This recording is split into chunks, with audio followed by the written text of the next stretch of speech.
para abrir un espacio de reflexión. Por supuesto, siempre recordando que no los insumos que se dan en estos materiales que son para el debate, la discusión, para la construcción colectiva, con las personas, ya sea en un ambiente, ya sea en una comunidad, en una escuela, con maestros, maestras, mamás, papás, estudiantes, con miembros de los grupos comunitarios que hay construyéndose en este momento en el país, recordando siempre que no son verdades absolutas, pero sí abrir la reflexión con conciencia y conocimiento de los procesos que estamos viviendo, que hemos vivido y hacia dónde vamos como nación. En ese concepto de nación que nosotros queremos un poco ir reflexionando, yo voy a remontarme en una reseña de lo que fue la República de Venezuela y lo que hoy es la República Bolivariana de Venezuela. Desde la posindependencia hasta el año 1998, la República de Venezuela se constituyó con un 20% de la población. Y por supuesto heredamos una gran exclusión de población de un aproximado de 80% de la población. República de Venezuela. Un ejemplo de cómo se fue constituyendo este 20 y este 80 se da desde la posindependencia, cuando se comenzaron, por ejemplo, a elegir gobernantes de provincias, gobernantes de comunidades, se decidió que se elegían los vecinos. Los vecinos eran los que elegían a sus gobernantes, pero la definición de vecino era el dueño de tierra. Un dueño de tierra era un vecino. Entonces, por ejemplo, una comunidad de 3.000 personas, si habían 10 vecinos, los vecinos eran los que votaban por quienes gobernaban, y quedaban 2.990 personas sin tener derecho a elegir a quienes gobernaban. Por supuesto, ya había exclusión de mujeres, porque ya se entendía que las mujeres no elegían, solamente votaban hombres y solamente votaban vecinos. Pues con ese ejemplo, más o menos así fue como se fue construyendo lo que durante mucho tiempo fue la República de Venezuela, un 20% constituido por una élite y por lo que uno pudiera llamar subordinados de la élite, de esa élite. En el 80% quedó en exclusión indígenas, afrodescendientes, campesinos y campesinas. Quedó todo lo que es ¿cómo se llama? El trabajador venezolano, el trabajador que le trabaja, por supuesto, a esta élite. Entonces, estos indígenas, afrodescendientes, campesinos, trabajadores del campo y de la ciudad, corresponden todo un contingente humano de excluidos de la República de Venezuela. Un ejemplo muy sencillo lo entendimos cuando en la misión Identidad se ceduló en este país más de 6 millones de personas. Entonces, aquí se habló, por ejemplo, de una democracia política, pero cuando nosotros reflexionamos qué cantidad de gente vota y qué cantidad de gente no tenía ni siquiera una cédula de identidad, aquí en este país no ha habido ni siquiera democracia política en la República de Venezuela. En este país llegó a haber un 70% de abstención, pero del 20% que votaba. Es decir, que el 70% del 20% no votaba, aparte de la cantidad de personas que no tenían ni siquiera una partida de nacimiento, ni siquiera una cédula de identidad. Entonces, seguimos ilustrando lo que significa la República de Venezuela constituida por un 20%. Esa República de Venezuela se montó con unas lógicas y con unos métodos para construir lo que hoy conocemos como institucionalidad, como educación, como un sistema de valores, que todos se caracterizan por la unilinealidad del pensamiento y de las acciones. Estas lógicas y métodos, como dice nuestro presidente, son lógicas y métodos de dominación, son lógicas y métodos imperialistas. Entonces, ¿por qué? Porque entonces el sistema de valores se constituyó en el individualismo, en el economicismo, el egoísmo, el quítate tú para ponerme yo, Entonces, por supuesto, el que podía tener acceso a los derechos en este 20% de élites y subordinados, tuvieron que subordinarse a estas lógicas, a estos métodos, a este sistema de valores y a esta concepción del mundo unilineal. Aquí no hay sistema de valores, sí. Aquí en el mundo indígena, en el mundo afrodescendiente, en el mundo campesino, en el mundo del pueblo venezolano, hay también un sistema de valores. También tienen sistemas de valores. Aquí también hay educación, pero por supuesto bajo un enfoque multilineal. Entonces aquí es donde tenemos que ir contrastando que en el 20% se subordinaron a unas solas lógicas y a unos solos métodos, mientras que en el mundo multiétnico y pluricultural de nuestro pueblo existen valores también y existe educación. ¿En qué podemos diferenciar? El individualismo con respecto a un pueblo que vive de convivencia. Nosotros tenemos herencia y raíz de convivencia. Nuestro pueblo, nuestros abuelos y nuestras abuelas nos enseñaron, donde comen dos, comen tres. Nuestros abuelos y abuelas nos enseñaron, échele agua al sancocho que llegó visita. Nuestros abuelos y abuelas nos enseñaron a atender al enfermo y a asistir al desamparado. Eso somos, esa es nuestra raíz. Pero para poder pasar a este 20%, este grupo de personas, para poder tener acceso a algunos derechos, tuvieron que pasar de aquí para acá. Ejemplo, entonces vemos como una persona que vive en Mantecal, estado Apure, cuando va para Caracas a estudiar y le preguntan ¿de dónde eres tú? Entonces lo primero que dice es yo soy de San Fernando. No dice que es de Mantecal porque lo más parecido a ciudad que hay en Apure es San Fernando. Y así igualmente podemos ver entonces cuando le dices a un pescador que no es alguien en la vida, le dices a un pescador que vive abajo porque no estudió. Entonces, para poder estudiar tenemos que empezar con un proceso de enajenación de quiénes somos, de negación de identidad. Dice la maestra cuando se le acerca al niño, maestra, ¿para qué estudio yo? ¿Para ser alguien en la vida, mijo? ¿Para salir de abajo? ¿O es que usted va a ser pescador como su papá toda la vida? Fíjense los valores, fíjense los conceptos de este mundo, de esta República de Venezuela. Entonces, un pescador de aquí, para poder ser alguien en la vida, tuvo que negar su identidad y subordinarse a estas lógicas y a estos métodos. Entonces, en esta lógica y en este método, no importa si eres un pescador honrado, eres un pescador honesto que levantó a sus hijos con dignidad, con honestidad, con transparencia, no eres alguien en la vida, ni saliste de abajo porque eres pescador. Mientras que en esta misma lógica, entonces, no importa si eres un maestro reposero, abogado ladrón, ingeniero tumba edificio o médico matasano, si eres alguien en la vida y saliste de abajo porque tienes título. Ese es el sistema de donde nosotros venimos y muchos de las personas profesionales, maestros, maestras, médicos, militares, ingenieros, somos hijos e hijas de campesinos y campesinas que para poder incorporarnos al mundo del 20, tuvimos que hacer desarraigo cultural, negación de identidad y desconocimiento de nuestras raíces societarias de convivencia.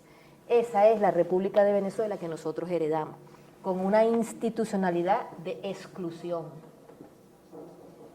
Todos los sistemas, las lógicas, los métodos y el sistema de valores del mundo unilineal está constituido bajo el principio de la exclusión. El que no entra por este aro simplemente queda fuera. Nosotros hoy, en la República Bolivariana de Venezuela, nos estamos fundamentando en la inclusión.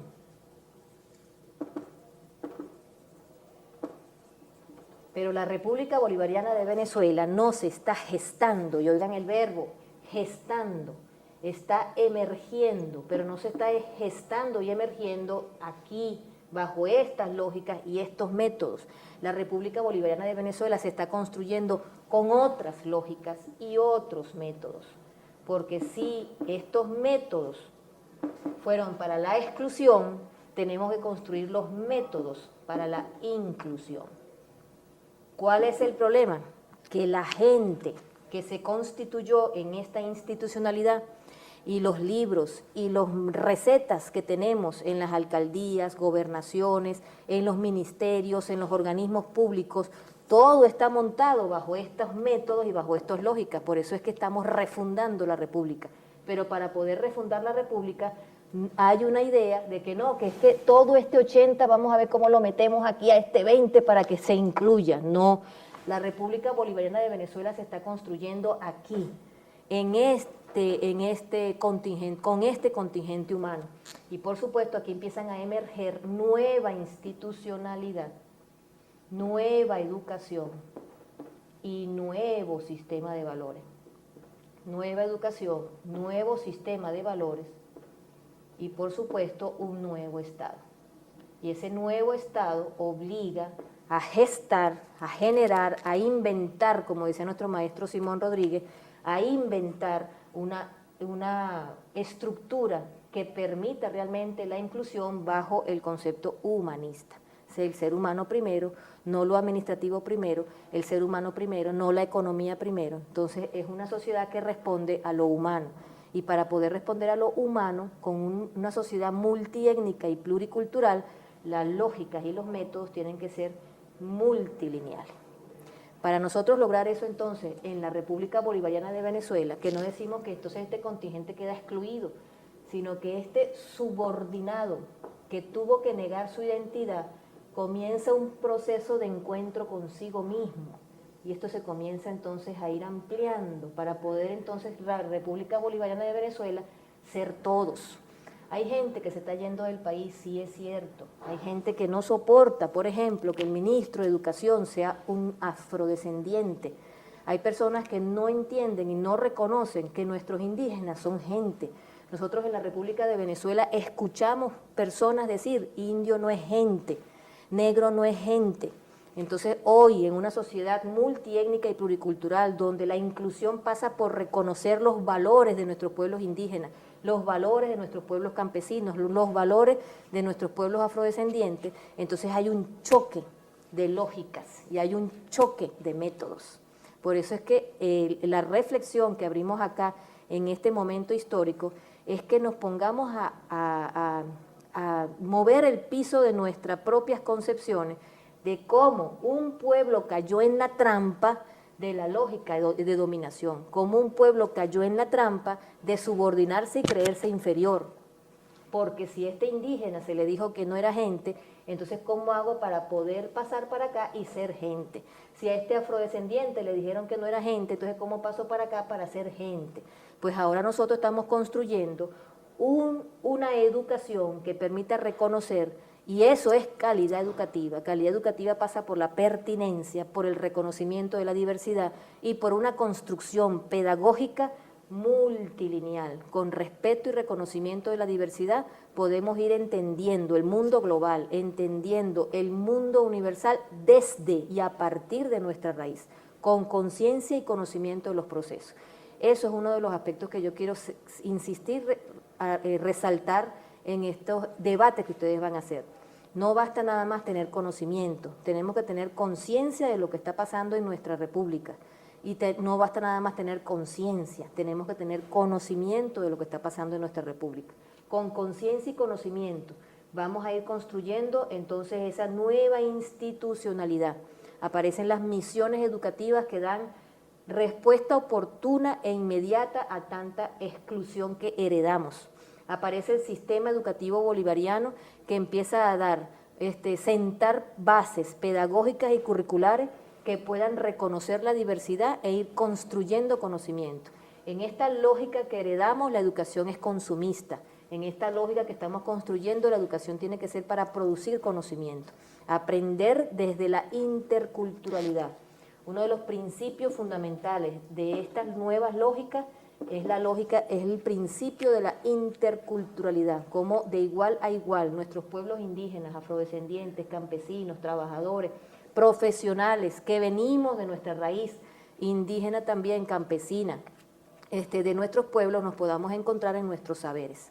Está cambiando la República, estamos refundando, por supuesto, desde los principios de inclusión humanísticos y de convivencia. En la República de Venezuela, la lógica y el método construyó una democracia que se denominó durante mucho tiempo representativa. La lógica y el método que estamos construyendo en la República Bolivariana de Venezuela construye una democracia que estamos llamando participativa protagónica.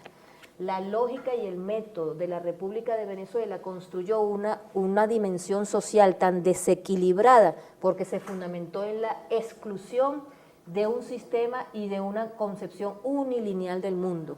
Por supuesto, entonces las lógicas y métodos que estamos construyendo en la República Bolivariana de Venezuela nos invita a construir estructuras que generen inclusión. En la lógica de la República de Venezuela, la economía se centró en el individualismo, cada quien ve por sí mismo, cada quien se las arregla como pueda, en el concepto del salario nada más como única forma de supervivencia.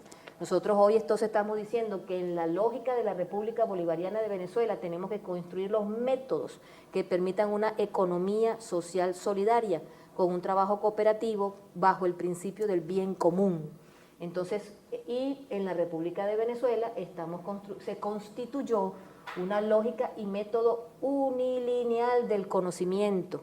Por lo tanto, entonces, una sola cultura. Entonces, a veces decimos, este pueblo no es culto, y resulta que es un pueblo guarao. Este pueblo no es culto, y resulta que son los habitantes de Curiepe. Ese es el concepto unilineal donde se le dijo, el que no tenga este conocimiento no es culto. Y resulta que hay una multiculturalidad tan rica en nuestros pueblos que entonces nos toca emerger, que surjan y que se gesten todas las, o sea, es dar un paso adelante desde nuestras culturas con dignidad. La educación bolivariana que se está gestando en la República Bolivariana de Venezuela parte de que nuestros pueblos tienen cultura y parte entonces de ir construyendo desde la interculturalidad conocimiento multilineal. Y por último, en lo territorial, en lo internacional, la lógica del 20, por supuesto, constituyó en lo internacional un mundo unipolar. Aquí en este planeta Tierra estamos viviendo con mucha satisfacción, aunque con mucha pugna, la decadencia del capitalismo, la decadencia del imperialismo. En este 20% del planeta Tierra se construyeron todas las políticas del planeta y vamos hacia la destrucción del planeta desde estas reglas de juego, desde esta lógica, desde este método. Entonces todos los pueblos del mundo, el resto de los pueblos del mundo, de los 5 continentes del planeta, estamos diciendo no, ya no queremos esta lógica que va hacia la destrucción. Tenemos derecho a construir la lógica cooperativa de solidaridad y de convivencia que genere mayor satisfacción y felicidad para el mayor número de habitantes de nuestro planeta, hasta que podamos eliminar la exclusión. En el planeta Tierra hay personas que viven en el mundo del privilegio, que tienen alto índice, grado de colesterol, por ejemplo, que hay los McDonald's, hay todo lo que llaman comida de esas franquicias que andan por todo el país y por todo el mundo, y entonces resulta que el colesterol es un problema en un sector de la población, mientras que en el mayor porcentaje de la población la desnutrición es un problema. Ya quisieran muchos desnutridos en nuestro planeta tener un poquito de colesterol. Entonces ese desequilibrio que tiene el planeta y ese desequilibrio que estamos tratando de superar nosotros en esta nación es producto de estas lógicas, de estos métodos basados en la unilinealidad del mundo, basados en un sistema de valores individualistas, basado en un sistema y en una educación que apunta a la dominación de unos pocos a muchos. Entonces tenemos el derecho como seres humanos que queremos un planeta Tierra más justo, más humano, entonces tenemos el derecho de construir una educación para la liberación. ¿Y eso qué es? Potenciar la personalidad, potenciar las culturas, potenciar el intercambio de saberes y experiencias de tanta riqueza multilineal de nuestros pueblos y, por supuesto, inventar nuevos métodos desde las alcaldías, gobernaciones. Yo voy a seguir poniendo un ejemplo. Un alcalde en la democracia representativa promete, entonces dice, prometo que voy a arreglar las calles, prometo que voy a abrir el ambulatorio, prometo que voy a hacer la escuela. En la democracia protagónica y participativa, la única promesa que tiene que hacer una persona cuando quiere ser candidato a alcalde es: prometo no hacer nada sin consultar primero con la comunidad. prometo abrir los espacios de construcción colectiva para que juntos veamos cuáles son las necesidades verdaderas de ese colectivo. Entonces prometo que nosotros podamos potenciar a nuestro pueblo en sus organizaciones comunitarias. Entonces son otras lógicas. El director de escuela de aquí tiene entonces una dirección de, digamos, de representatividad autocrática. El de aquí tiene que ser un director o una directora que abre los espacios de construcción colectiva, sigue siendo el coordinador de la escuela, pero bajo otros métodos y otras formas de abordar. El maestro en el aula, la mamá en el hogar. Nosotros heredamos una lógica de dominación que no es nada más en el imperialismo norteamericano, es que en la familia, cuando nosotros nos relacionamos con estas lógicas, entonces tenemos una relación no de convivencia, sino de individualismo. Igualmente entonces en la escuela, igualmente en nuestros consejos comunales, si estamos en un consejo comunal y entonces pugna el individualismo, la intolerancia y que cada quien quiere tener la razón, pues no vamos a poder construir ese consejo comunal cooperativo de convivencia, de participación que necesitamos. Pero lo que quiero dejar en la reflexión es que lo hacemos sin tener conciencia porque siempre fuimos objeto de estas lógicas y de estos métodos. Hoy tenemos el derecho y la necesidad de ser sujetos de reflexión, sujetos de participación y protagonismo y sujetos de transformación de nuestra realidad. No títeres como acá, subordinados a una élite con sus métodos, sino personas pensantes, protagónicas de nuestra propia transformación. Esa es la invitación que hacemos desde los espacios educativos y desde los espacios de construcción colectiva que tanto necesitamos. Gracias.